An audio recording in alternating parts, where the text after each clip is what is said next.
Podcast at Ground Zero is presented to you by the Apocalypse. Because without the Apocalypse we wouldn't be doing this show.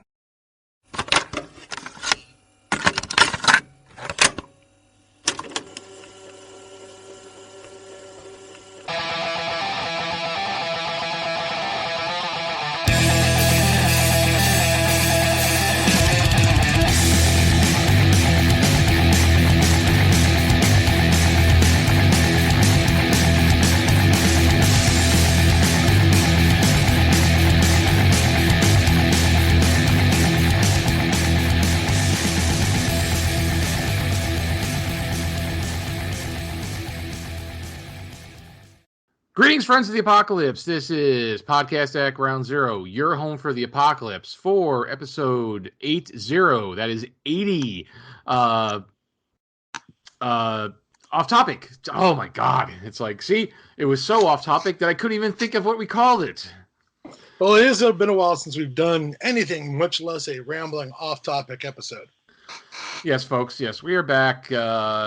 Besides, our normal excuses like life, the universe and everything.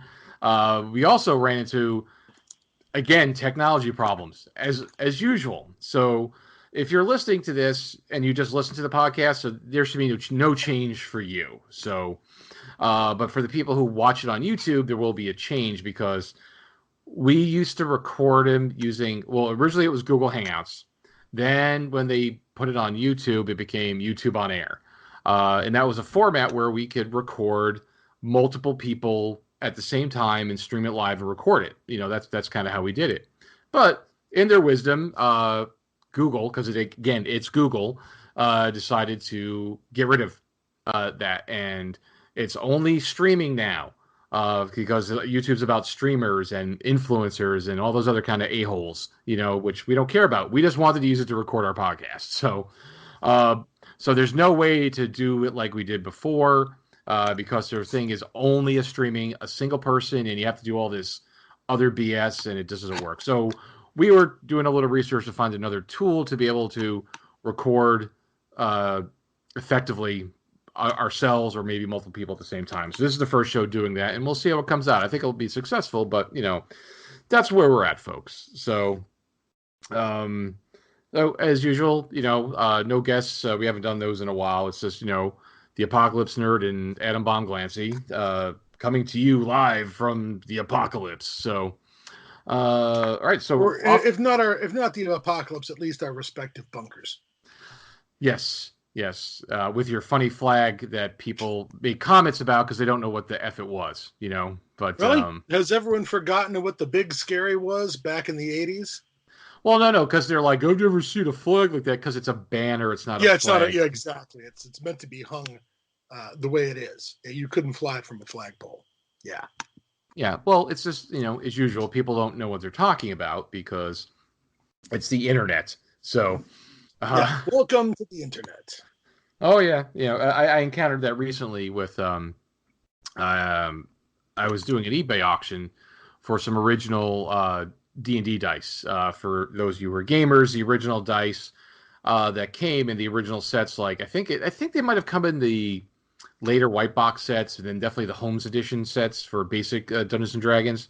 They were the 5 dice that were really cheap and kind of the edges wore off. They were just really crappy. Oh, very quickly. You were rolling spheres before, a couple years were done.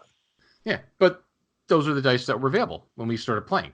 The dice industry isn't what it is now, just like the gaming industry and the RPG industry and the board game industry and blah, blah, blah, which also makes me think about, I'll come back to my sidetrack. So I posted across a couple of groups and I had a dice set original and it was still sealed in the bag. And all these people were jumping in. That's bullshit. That's not sealed. Those are, they're inked in, and they're not the original dice. And yeah. The numbers are inked in, like somebody's taking ink, and because that's how they came from the factory.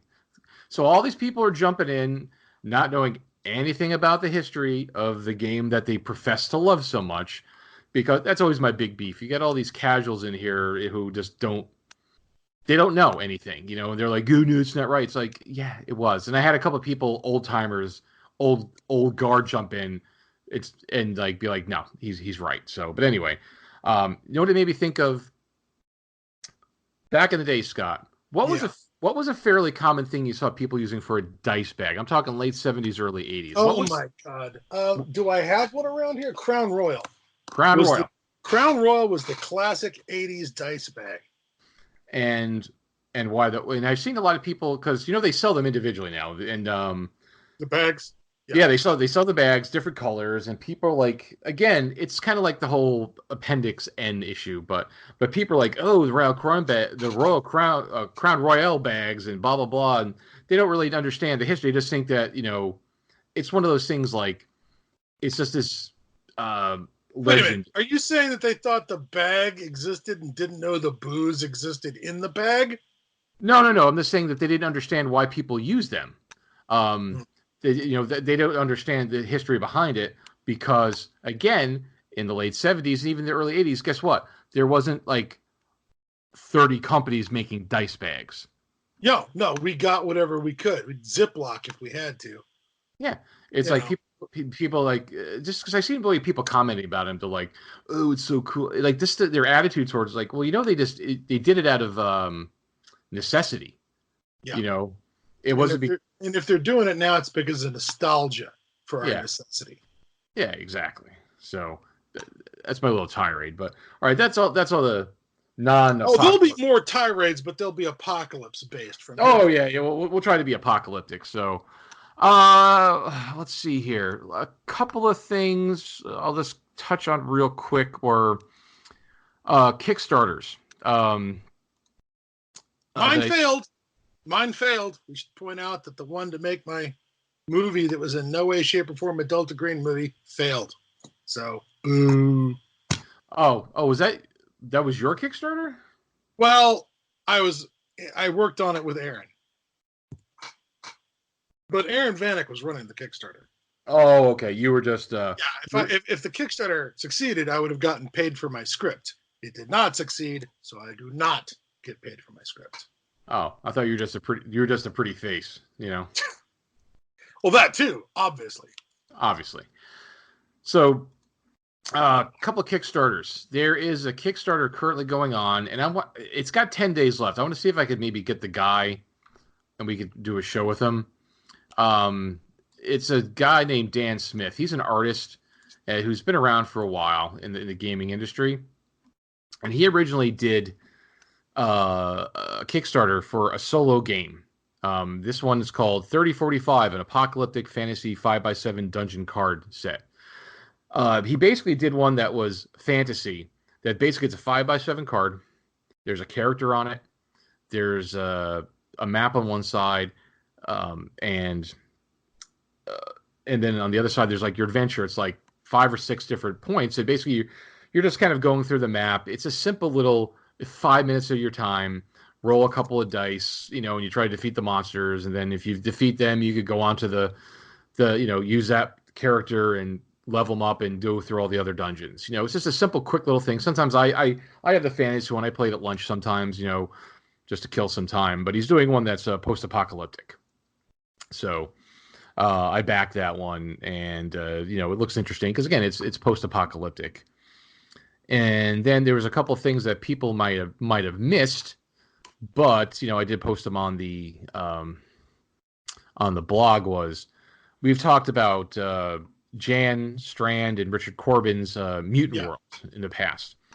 They did a Kickstarter for a deluxe hardcover edition of Mutant World combined with Son of Mutant World. Son of Mutant World came out as a comic book, I think originally in France and then in the States. That was like in a collection, like the magazine had a bunch of different stories in it. It was like an anthology, and Son of Mutant World was in there, but it was on cheap print paper and all this other stuff. So now they're bringing it back with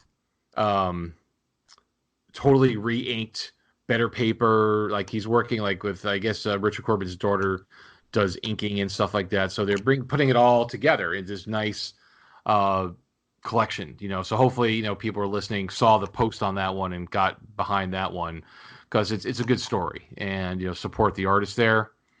And there was also a Aftermath Kickstarter for Aftermath miniatures. For those of you who are old gamers, there was a game called Aftermath, which we've talked about many times, and it was done by Fantasy Games Unlimited. So they did a Kickstarter because the cover has a picture of a guy in like some armor and a rifle and a woman behind him with a pistol. Very iconic cover. They made miniatures for those two figures, plus a bunch of other stuff like master rats and stuff that's in the game. But the coolest thing was that they did the characters on the front. The guy's in England, and he actually, they're not 3D printed. He actually cast them. He made the molds and he cast them. Yeah, that's something that I appreciate. If you're going to do an homage to an old school game, doesn't it feel right? Doesn't it feel right to do it using old school techniques?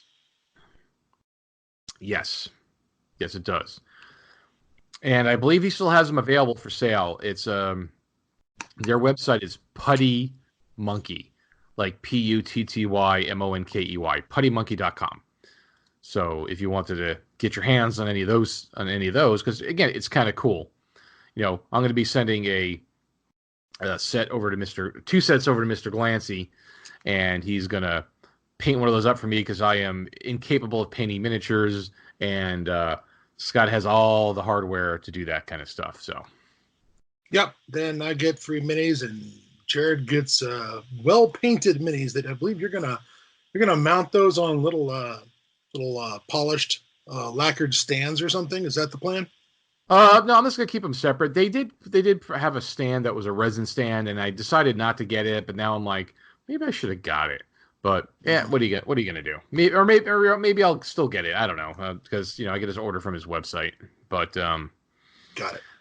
So those are a couple of Kickstarters that I ran across. I wanted to talk about that, but we have all kinds of other things to talk about. We got some literature to talk about. Scott's done some reading and some stuff. He's going to talk. Well, I'll let you. But can you stop me? Yeah. Well, I'll have Scott talk about some of the stuff that he's finished reading now, because I didn't read them, so I can't talk about it. So, Scott, tell us a story about your stories. Well, I'll tell you, one other thing that I recently finished up was a book called Black Moon, a Novel by a guy named Kenneth Calhoun. And it really, I thought it had a lot of promise as an apocalypse story, because it's the basic problem being that everyone can't sleep, that there is a plague of insomnia and the world is going mad. It's not all at the same time, right? So the idea that you're like, for those people who can sleep, oh, gee, all I have to do is wait 5 days or survive 5 days and it's over. Not everyone's winding down the same way. Not everyone's succumbing to the plague the same way. So there are still crazy people wandering around, violent crazy people wandering around months after it really was publicly acknowledged as happening. For a while, it's just like, gee, I can't help but notice that there are the sleeping pills are all been bought at the local pharmacy. And then, suddenly the CDC is talking about it, and then shit is falling apart. And one of the things that goes on in this story is that the sleepless develop this kind of maniacal hatred for the people who can sleep. And there's a description of a mob tearing a man limb from limb because, how they put it, as if somewhere inside his meat and bones was sleep. And if they could just get to it, if they could just tear it out of him, they could have some. Now that starts off delicious. Yeah. You like that? Yes. It starts off really strong. And there was a period of time when my wife was having terrible insomnia, terrible headaches because of a sinus problem. And this story, I actually had to put it down. It was so disturbing on that level, because one of the things that's going on is this guy with his wife who has insomnia, and he's trying to trick her into thinking she's slept, and things like that. It reminds me of, there's a bit from where Shackleton was coming back from the Arctic, where his ship, was crushed by the ice, Ernest Shackleton, and he's trying to get across the island of St. Georgia. There's like a whaling station on one side, but their little tiny lifeboat ends up on the wrong side of the island. And so there's this mountain in the middle, and he's like, well, we got to get across and get help because everyone's too weak to get back in the water and try and paddle around the island because the storms are going and everything. They can get overturned or crushed in the reefs. So he goes over the mountain with his men, and apparently, they go, sir, we have to rest. We're exhausted. He's like, okay, everyone we'll rest for an hour. And he'd wake them up like a minute after he was sure they were asleep. Oh. And say, okay, we got to get going. And he said, you had your hour. And they're like, oh, I had my hour. Okay. And they'd start going again because time was ticking down so fast on the guys back on the lifeboat. And the good news is he brought all his people home, but he had to just drive his men like dogs to get them home alive. And so he's trying to trick his wife into sleeping. And things are really, the book was really, really good at the beginning. And I think that's because the book it feels like it started off as a short story. And the short story with the husband and his wife and that stuff is awesome. And then they started adding some other stories that just didn't hang on as well. There's this whole... Did it not seem to have continuity with the rest of what was going on? Or some things were very separate. It starts off with very separate characters, much like, Stephen King's The Stand, right? It's an ensemble of characters, and they're all off in their places doing different things. And they all come together eventually in the story. But before, we get this young woman whose parents drive her out of the house because, or get her to leave because she's, she can sleep and they can't, and they try and attack her. And at one point they like handcuff themselves to something so that they can't attack their daughter, and they like break their own wrists to get at her when they're, when they see her sleeping. And it's, they try and get her loaded up to be sent off to some sanctuary that people keep talking about, where the government's trying to put everyone who can sleep in one place. Another part of the story follows these sleep study scientists trying to create a way to force the brain to sleep. Eventually, they end up with like a really fucked up pacemaker that they preset, and it's surgically implanted, and they drilled holes in your heads to get the get the contacts into your brain. But yeah, you go to sleep for 8 hours, whether you like it or not, at exactly these times. So shit better not be going down right now, because you're going to go to sleep in 5, 4, 3, 2. Yeah.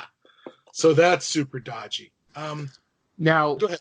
Question. So now you said people were getting hit by this plague, but at different times and different stages, right? So there's always like a constant supply of the, the walker, of the sleepless. Okay. Cause like you said, they once they get it, they only lasted for 5 days, right? And then they're dead. That seems to be the case.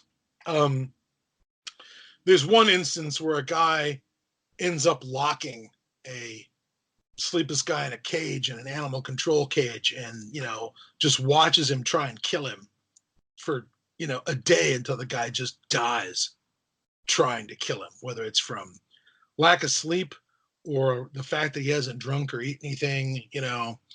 But towards the end of the book, about halfway through the book, it got to be a real slog. The opening was super strong, and then I just had to work to come back to this book. I would say I could read or I could sleep. And if the book doesn't tell me, no, you must read, that's not the best book. So it ended kind of weak, which I'm sorry to report, but it was a really good idea. The concept sounds really good. Oh yeah. And the idea that, how can we fix it? Well, there's no disease. There's no virus. There's no bacteria. Nobody knows why everyone just stopped sleeping. And it happens so fast, there's no time to really get a grip on it. You know what I mean? It's a super fast apocalypse. So I really like that. That's cool. Speaking of apocalyptic books, I won't go into detail, but just real quick. As you know, recently over the last few years, I've been trying to go back and read some science fiction classics, like stuff that I didn't read when I was like in middle school and high school. So I read Larry Niven's Ringworld. Yeah. Did you ever read that? Oh yeah, and I read both that and the sequel. Yeah. It took me a long time to even possibly get into it, but part of it, it's kind of a you could kind of consider it a pseudo apocalyptic story because Oh, the Ring World? the Yes. ring world itself is an apocalyptic setting. Yeah. It was supposed to be this controlled environment that these people, made, and it collapsed. Yes. So Absolutely. I agree. so it's kind of apocalyptic, Mhm. in a vague sense, So I'd recently read that. I don't think I'll read the sequels because it was like eh, you know, like a lot of this stuff I've gone back and read. It's like eh, maybe I would have liked it, 35 years ago, but now I'm kind of like it wasn't that good. Mhm. Mhm. Well, I've done that myself for some other projects because I wanted to study uh, the kind of science fiction that was, I don't know, a big deal in the so-called golden age of science fiction. So yeah, I went and checked out some stuff by Heinlein recently and some Asimov, just to kind of uh, remind myself of how were they doing it back then, you know? Oh yeah, like And I read a ton of Asimov in middle school. yeah, You know. but regardless, yeah, normally, generally speaking, no, it's interesting for what they thought was important. Do you know what I mean in a story? Um, Compared to maybe what a modern audience with different sensibilities might think is important. They loved apogee and perigee and the physics of of of orbit, right? They love the fact that not all the planets are going to be on the same side of the solar system, which apparently they forgot in this movie Ad Astra that came out recently, because apparently um, Brad Pitt goes from Earth to the Moon to Mars to Jupiter to Saturn to Neptune and Uranus, I think, in that order, just going from the next to the next to the next to the next to the next. Like the planets are all lined up on one side of the solar system, like somebody's old, what would you call it? Well, Somebody's poster, like somebody's science astronomer. poster Yeah, from school. Well, but there are times when they are yes, yes, but they don't address talk that. about. They Yeah, don't make any. if they would have just said, "Hey, this is this event of apergy or whatever's happening to where they're all in kind of the same side of the universe, the same side of the solar system," sure, Oh yeah. but if they don't address it, then it's like, hello. I mean, we could assume that fill that gap in because we know things, but the mindless masses Mm-hmm. don't know shit like that. No, no. But regardless, yeah, it, it could have been better. Could have been a lot better. Um, was not Black Moon, a novel, did not quite work, which is a shame. There was a lot of cool stuff in it. And then you were saying you had another story you read. It was like a short story, or something Oh with yeah, Phil. I was reading through a collection called Wastelands, which, let's see here, is edited by John Joseph Adams. There's a collection called Wastelands 2 as well. The main collection, Wastelands, actually has a lot of what I would consider, Dead um, weight. well, yeah, well, not just dead weight, but sort of non-apocalyptic stories.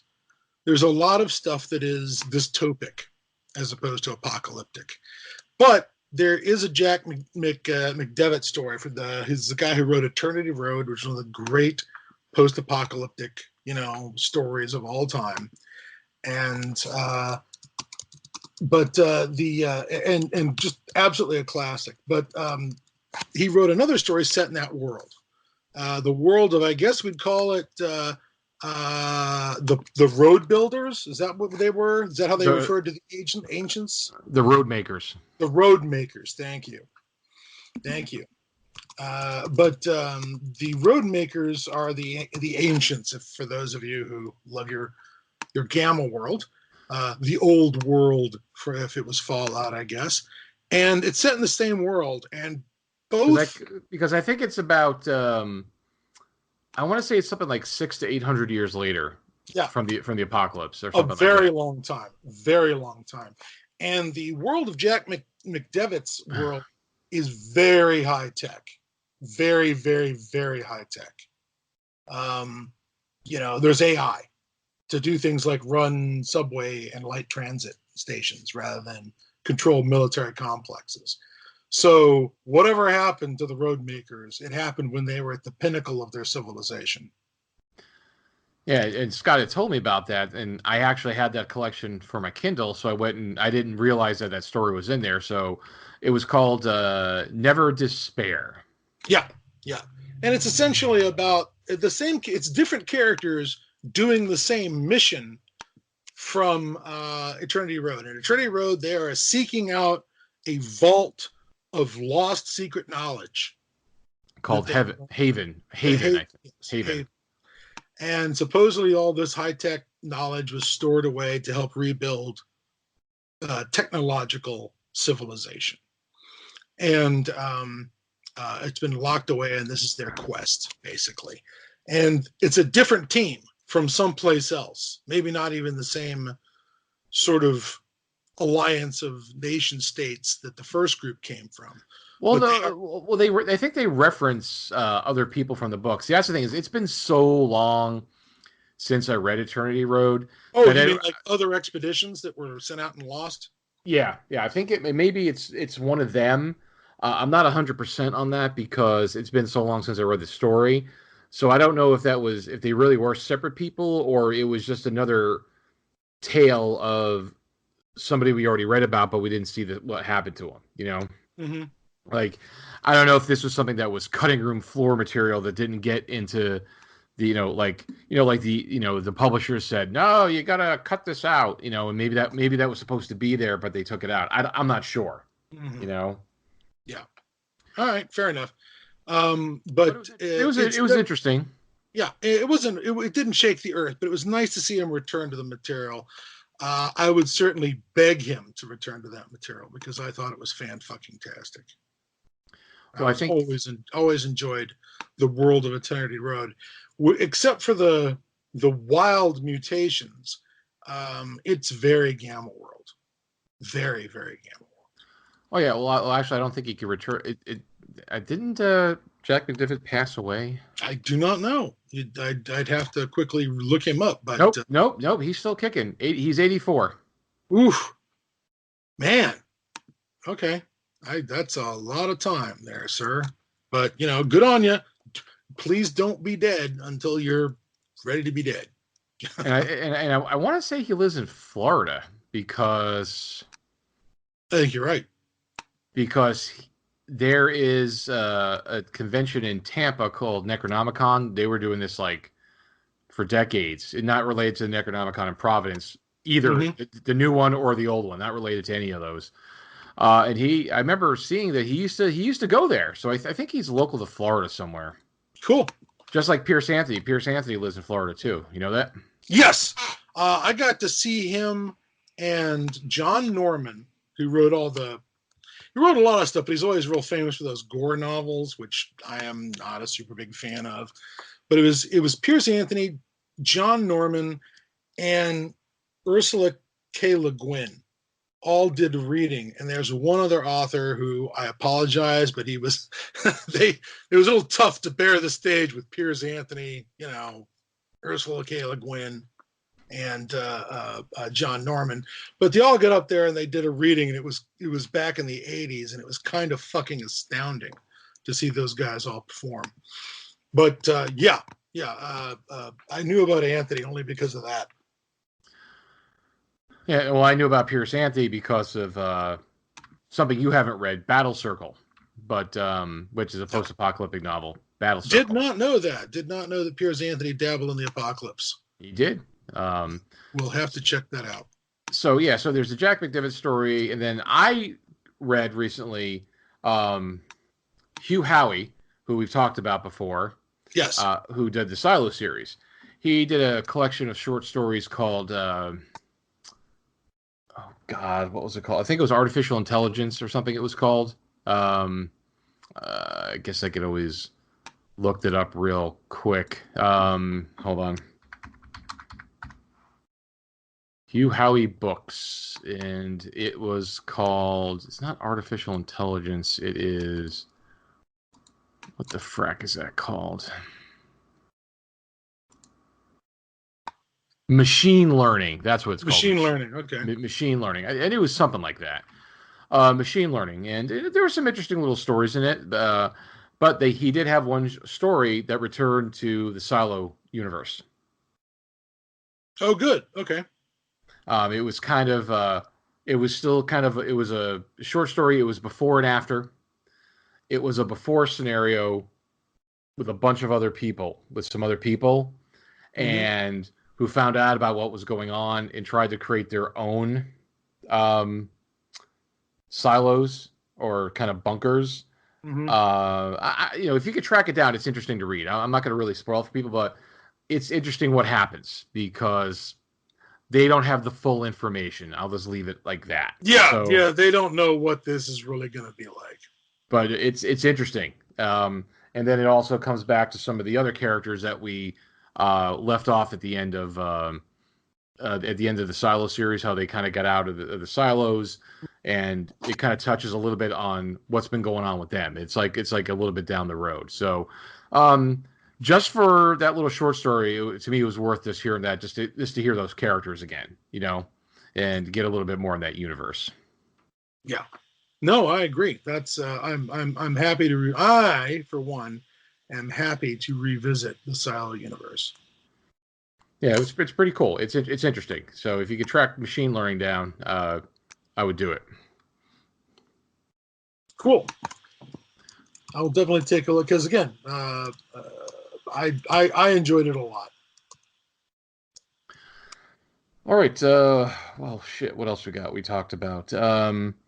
Speaking of, we talked about not non-apocalypse related, but kind of, sort of. Is for those of you who are gamers who listen to our podcast, who are gamers like us. If you didn't know this, but if you didn't know who he was, Rick Loomis of Flying Buffalo passed away last month, back in August. And so people who don't know who he is, Rick Loomis, best known for Tunnels and Trolls, publishing that with Ken St. Eyre, and the Nuclear War card game, as well as the Grimtooth series of Traps and City Books. So Rick started doing stuff in the early 70s, doing play-by-mail games. Yeah. Play-by-mail games. He picked up the Nuclear War card game from somebody and started publishing them. Formed Flying Buffalo. When after D&D came out, Ken St. Eyre made Tunnels and Trolls, which was more tongue-in-cheek Dungeons and Dragons, and different system. But he was always at Gen Con, always at lots of shows. He was also one of the first presidents at Gamma. He was always at Origins, and every Gen Con I would talk to the dude. He was just a nice guy, But unfortunately, yet again, a lesser known person in the old guard. So unless you're really into the hobby, you might not know who he is or who Flying Buffalo is at all. Yeah. They published the Lost Worlds combat books, one-on-one combat books, Ace of Aces combat books, World War I flying planes. So he was an important part of the gaming industry, and little by little we're losing those people, and because they're all getting old and they get sick. He was only like... And there's not a lot of health insurance that goes along with publishing. No, he was only like 70, 72 maybe. It's 72, I think. He wasn't that old, but he got cancer. So that'll do it.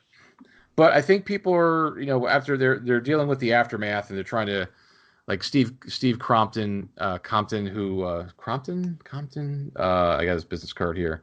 Crompton, artist, is the manager of Flying Buffalo now, and he's working with Rick's sisters to kind of get their Kickstarters done because they did Kickstarters for Mercenary Spies and Private Eyes. They put that out back in the '80s, so they're going to try to keep the game company going. Because Ken St. Air is still around and some other people. So for those of you who know anything about the gaming industry, we lost Rick Loomis. So those of you who don't, you just got a super high level history lesson on the gaming industry and some of the people who were in that. So we lost him. And what about Old Guard? Oh, I'm turning this into the show. Not to mention the as we're going from one lost great to another, it's like as we lament the death of our childhood. Why didn't they end it in nuclear fire? So we could go out with a little style. Why does it all have to pass slowly into the abyss or something like that? I don't know. I know it's not going down a blaze of glory. That's for sure. No. James Ward, who we've talked about and mentioned many times on the show, creator of Metamorphosis Alpha and was a co-author on Gamma Worlds. Mm-hmm. He has finished a project with, I can't remember the artist's name, but they have mapped out the entire Starship Warden. Oh yeah, they've mapped out the entire ship and the in between levels too, because a ship's gonna have in between levels. So it's like I think it's all 17 levels plus all the in betweens. Mm-hmm. They've completely mapped it out, and he worked with an artist to do that. Did all the writing. He's working with Troll Lord Games, who he's done work for them because they have their own game system. I can't remember what it's called, but he's working with them, and they're going to put out a Kickstarter, I think, next month in October for this book. It's supposed to be like a couple 100-page book, with all the maps, the whole Starship Warden. So for those of you who don't know what that is, Metamorphosis Alpha was a post-apocalyptic in-space role-playing game. Basically, it was a dungeon crawl in space with mutants. Yep. I can live with all that. So that's going to be coming out soon. So guys, keep an eye out for that. Go to Kickstarter and look up Metamorphosis Alpha frequently. It's going to come out sometime next month. So we got that. What else has been going on? What else did you have you seen apocalypse wise, Mr. Glancy?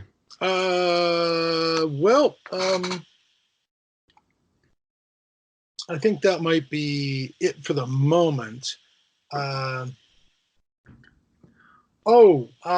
know I've said it before, and I really want to devote some time to it in the future. We got to get back to what is that damn film called? Post-apocalyptic film called The Domestics, I think it's called.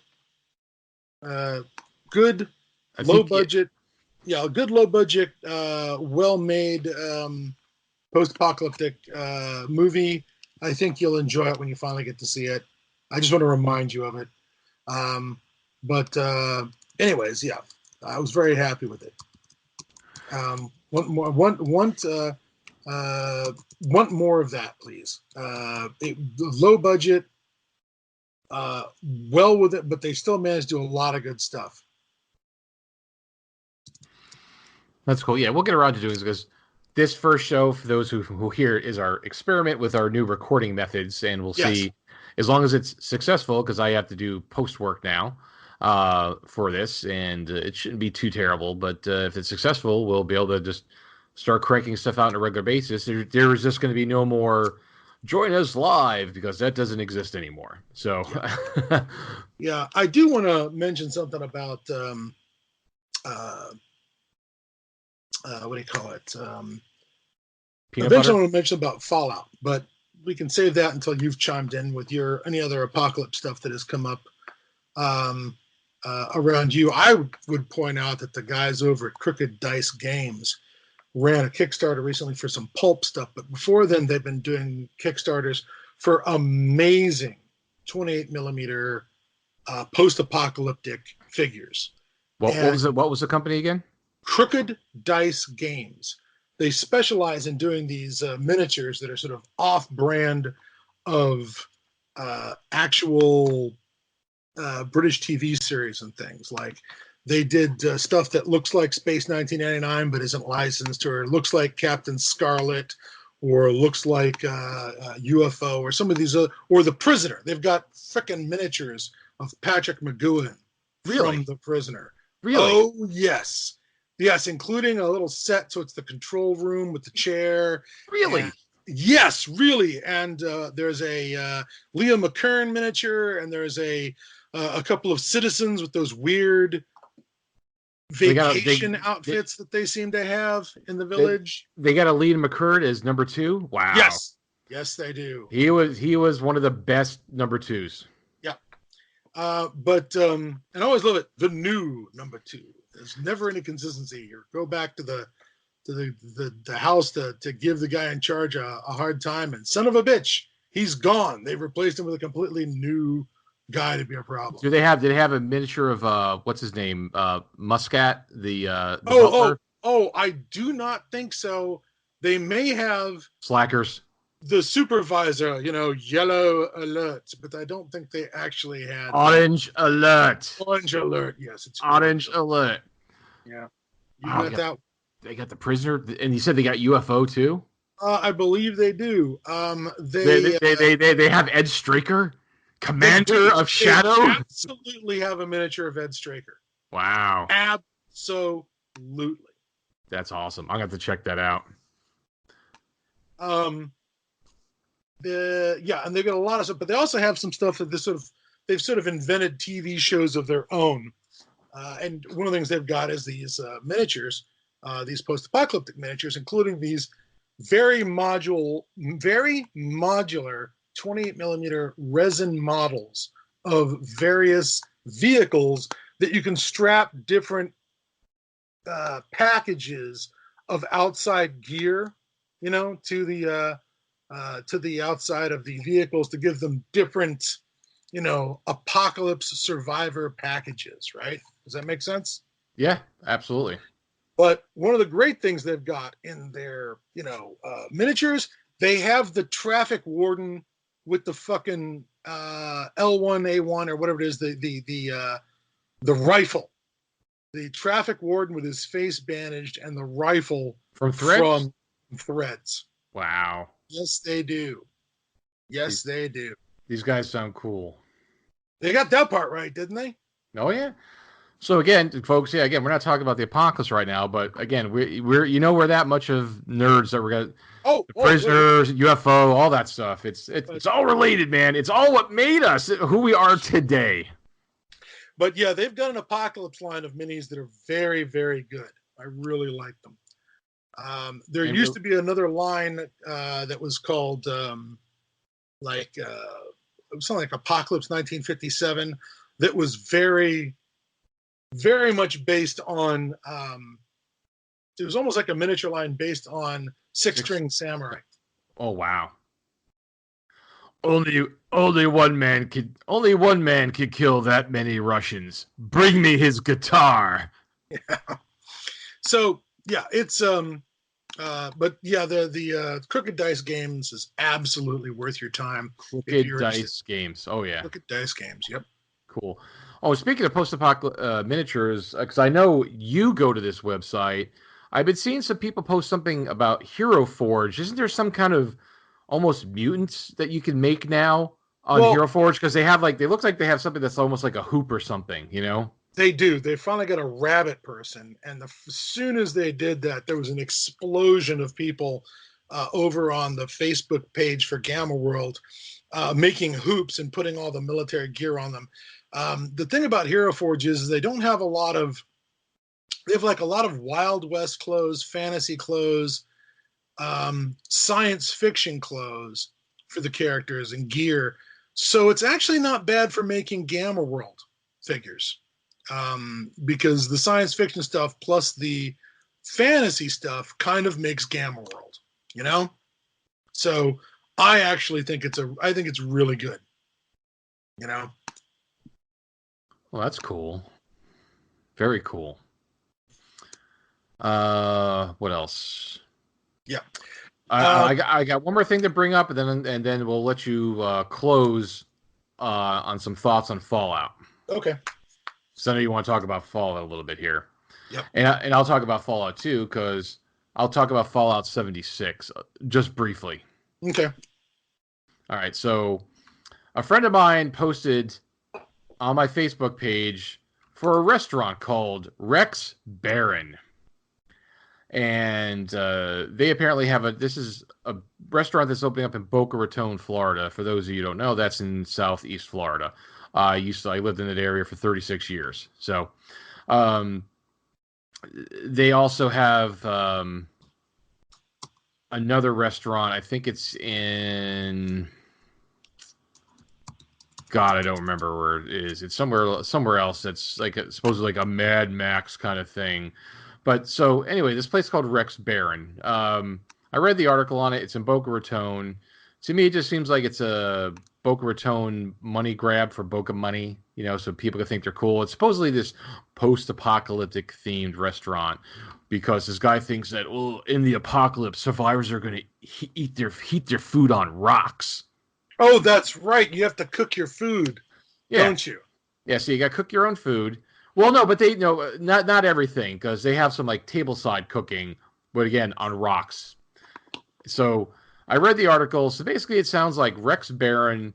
It says it's a post-apocalyptic restaurant with virtual reality and IV bag cocktails. So IV bag cocktails. Yeah, they're trying too hard. So basically, the restaurant, the way I see it is, it's the melting pot. Cook your own food.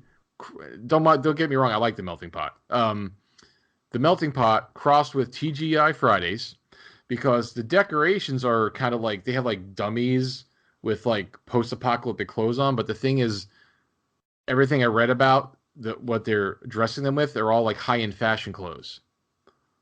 So it's not really dirty and gritty. So it's just kind of more like for show, like, oh, look, we're apocalyptic. And then they throw in this random ass virtual reality game room attached to it, where you could drink cocktails from an IV bag. And it's like, well, what is he?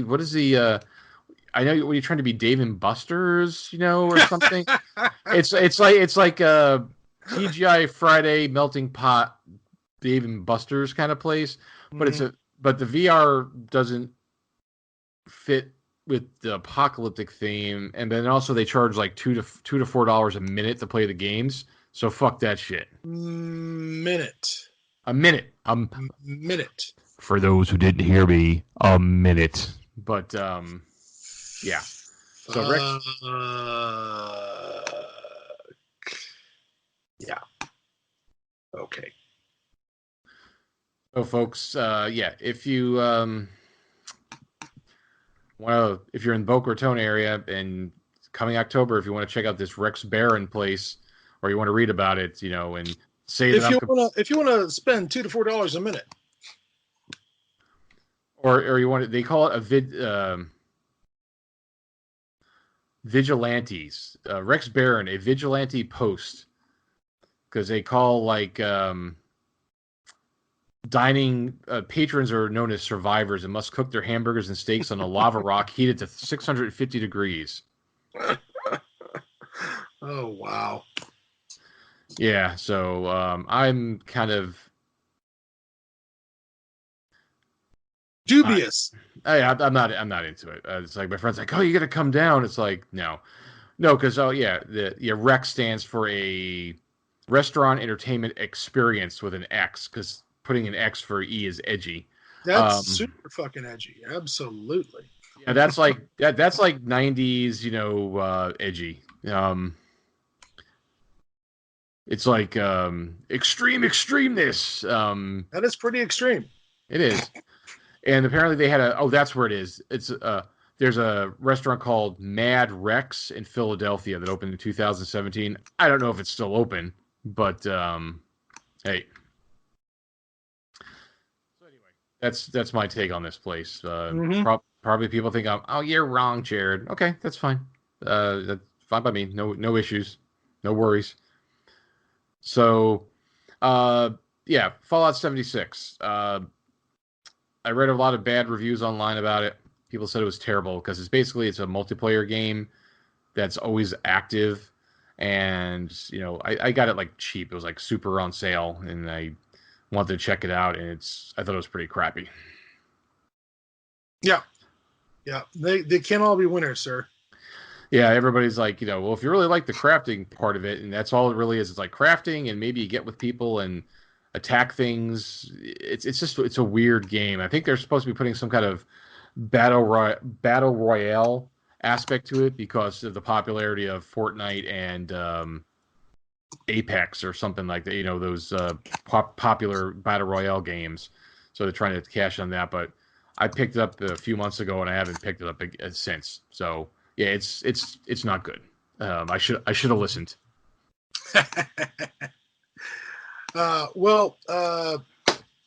Moving along to my general thoughts on Fallout, and I was just going to say that now you picked up 76. You've played some of it. Have you heard anything about the plans to change it? Because apparently player-generated content appears to have failed, and there's some talk about creating NPCs and just turning it into a regular Fallout experience. Oh, to turn that game into that? No, Yeah. I haven't been tracking on that at all. Okay. There's been some talk about trying to sort of, I don't know, return it to a single player platform, or at least return it to an NPC populated platform. How about that?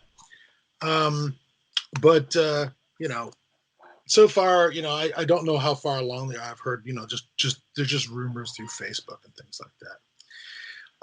Regardless, what I wanted to say about Fallout was it just struck me. I haven't played 4 yet because I promised I wouldn't touch Fallout until I got done with a Kickstarter, and I should well be done with this Kickstarter by now.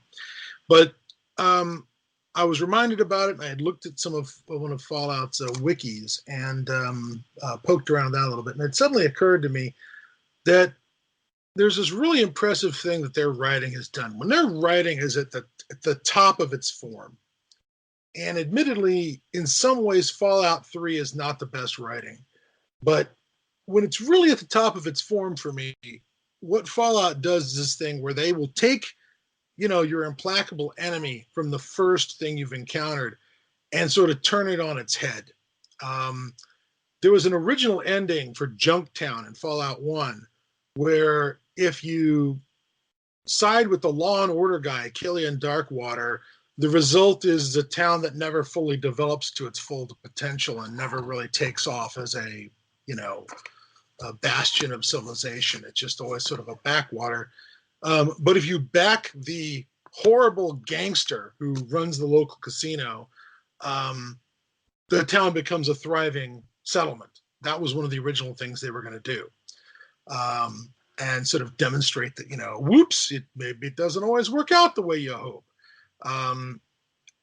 Later, of course, when you're done wiping out the Master and the super mutants in Fallout 1, they turn up again in Fallout 2 when they're not the main antagonist, but they're around. Sometimes you'll run into individual mutants, and they'll be hostile and you'll kill them out in the wasteland. But there's a town where the mutants that used to be working for the Master, who was going to change all of humanity into super mutants and therefore eliminate all racism and classism, and everyone would work together and be able to live in an environment where they could shrug off the rads like they were nothing. You find out that, you find a completely different world. And in fact, one of your companions can be Jacob, the super mutant, who later turns up in Fallout New Vegas. Voiced by Michael Dorn, where it's like, he's perfectly reasonable. He's got most of his brains intact, and he's just like, trying to make a life for himself after the destruction of the Unity, which is what they were going to call their project to make everybody the same and everybody united towards one purpose. Suddenly the mutants show up and they're just kind of pathetic. The super mutants who are kicking your ass all over the place and you were shooting their way through all their stuff, they show up and they're kind of lame. They're kind of useless. The Brotherhood of Steel, who shows up in Fallout 1, is very useful, and they're very sidelined, and they do not want to get involved with the new problem in Fallout 2. Well, the new problem is the Enclave, which returns again and again. Certainly they show up in Fallout 3, and they're just very much a reboot of almost right down to their basic plans. They're a reboot of who they were and what they were up to in Fallout 2. Kill everyone with a modified FEV virus that'll wipe out every mutated animal or human on the planet, except those who've been staying in the vaults, like the Enclave, and haven't emerged yet. That's almost identical. But then when you get around to Fallout, New Vegas, you run into the Enclave, who've been wiped out, who you defeated in the first Fallout game.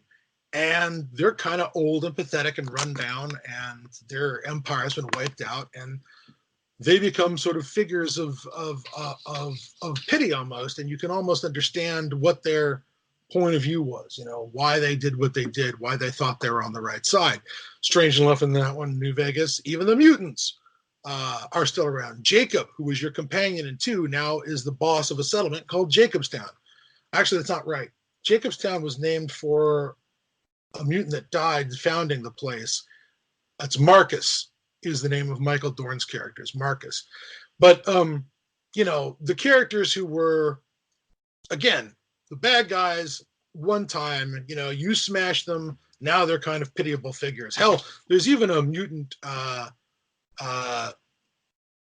called Bad Son of a Bitch, who is a mutant who has a speech impediment because his tongue was cut out by, human settlers who caught him and were torturing him and mutilating him for stuff that, other mutants had done. Right. And so, finally, you get to, like I said, the guys who are your big buddies in Fallout 1, the Brotherhood of Steel, aren't very useful in number 2. The big useful guys are the New California Republic, and they're pretty dodgy too. Everything's gray zone on them to a certain extent. I mean, sure, they outlaw slavery, but they'll screw you up if you've got drugs on you. If you draw a weapon in one of their settlements, they gun you down on the spot. You don't even have to aim it at anyone. You just have your weapons out.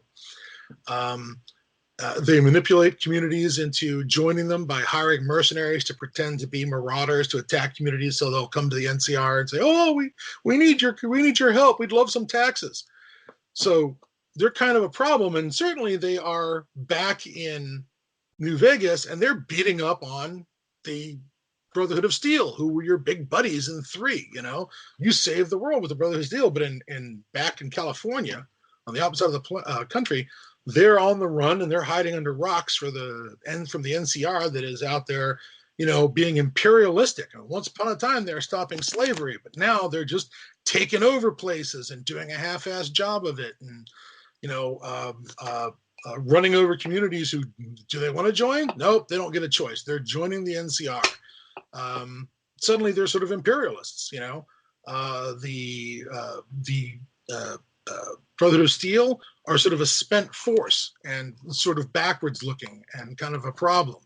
And then, of course, there's Fallout 4, where, Fallout 3, the Brotherhood of Steel, you save the world with them. Fallout 4, are we the baddies? I mean, their solution to problems is, I know, genocide.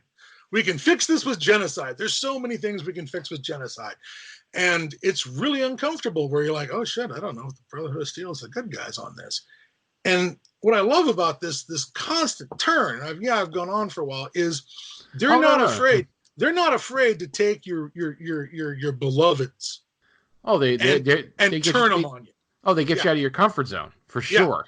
Yes, and they'll take your beloveds and turn them into the enemy, and they'll take the guys who were the implacable enemy one minute and give them a face and motives and that and families, and that is really good writing. That is when the Fallout franchise is absolutely firing on all 8 cylinders, is when they're able to take something that you thought you had a handle on, good and evil, who's the bad guy here.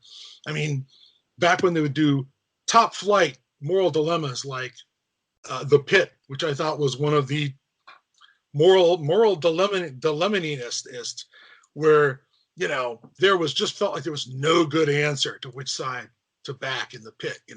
That's when I really think they're doing their best writing. And just wanted to point that out because it just occurred to me as I was going through, looking at some of the stuff and reminiscing, going, God damn, I love that franchise.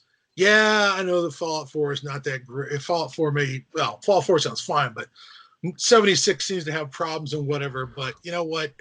If they can get back to that kind of writing, I'll be there for 5. Yeah, no, four is not. It's pretty good. I mean, it's a big thing on creating a community and doing all these weird missions and picking sides, but just the land is interesting, and I find the stuff that they have there. And then once you start going to some of these other places and these different these different adventures you could go on and go to these different places, it's pretty different factions. Now you have the robots, the androids to deal with. It's a whole different set of problems. 4 is pretty good, but yeah, 76, the concept of only play your characters it's like fell flat. Briefing.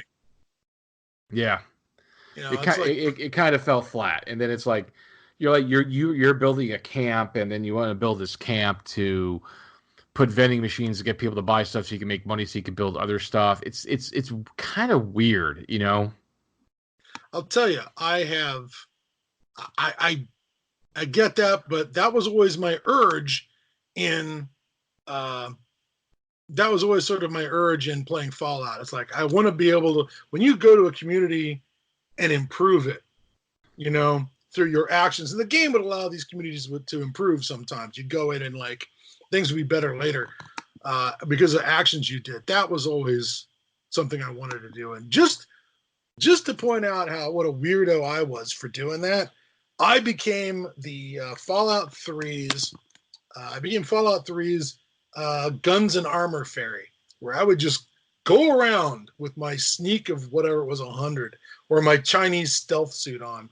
And I would go to every community. I'd find characters who were sleeping, and I would reverse pickpocket armor that I had repaired up to 100% to give them better armor and weapons. I would sneak better weapons in. If the character would only use a knife, I'd like, okay, I'm going to get one of those, what are the buzzsaws called? The chainsaw swords. I can't remember what they're called. Yeah. I can't remember. Yeah, but I'd do that, or if they, and it wouldn't always be power armor. I'd just like try and get them better armor that was upgraded for for them to keep them alive, because it was a game where random encounters could sometimes wander into communities and wipe them out. So I would start doing shit like that. I would, again, I described myself as the weapons and armor upgrade fairy, where just, come in at night and kids would wake up with a new plasma rifle under their bed,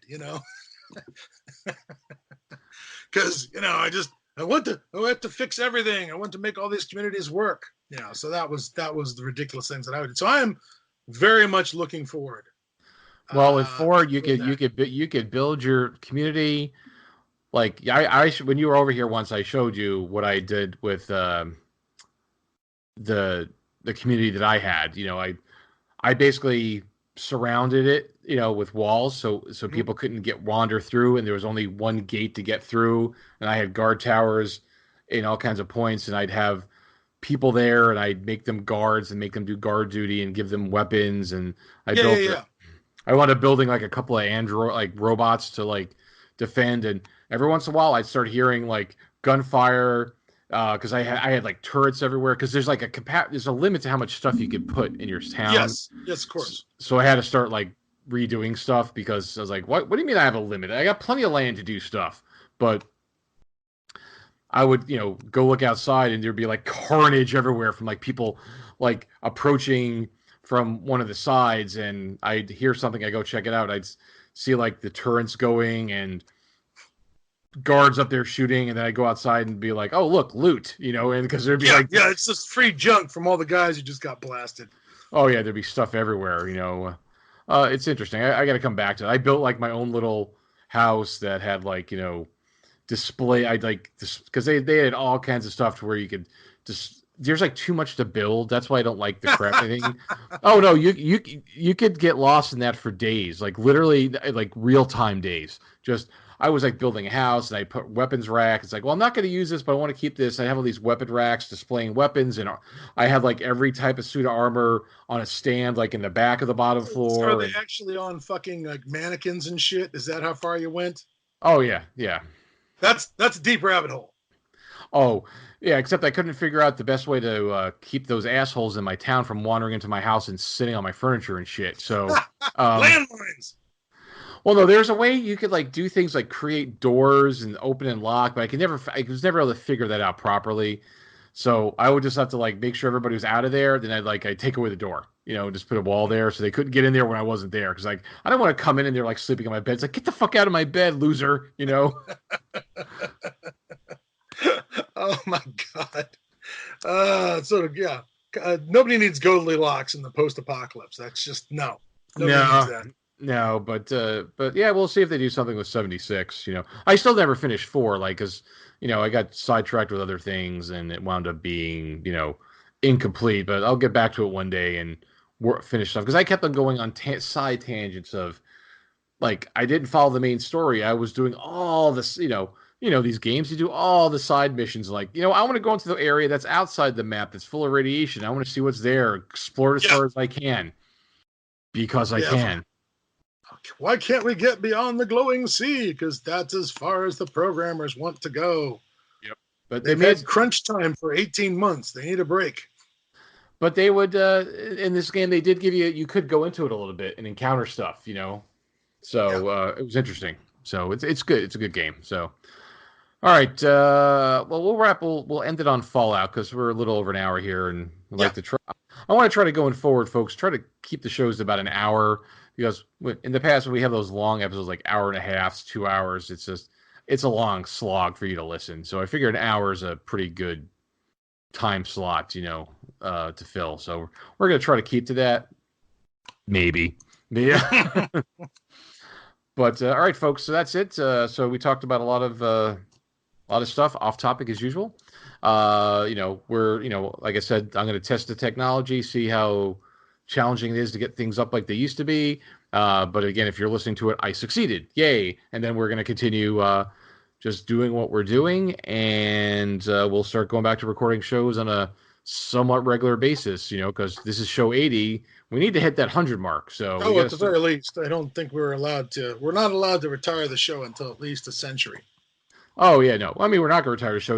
We just got to get back there and do it. But now, once we find a way to do it again, we'll get going and we'll start to, because there's so much stuff to always talk about, so because we could talk about what was the German show, Dark Matter? Oh yeah, the Dark. We could talk about the Dark because that goes apocalyptic. Yes, it does. It does go post-apocalypse. So all kinds of stuff to talk about, folks. So.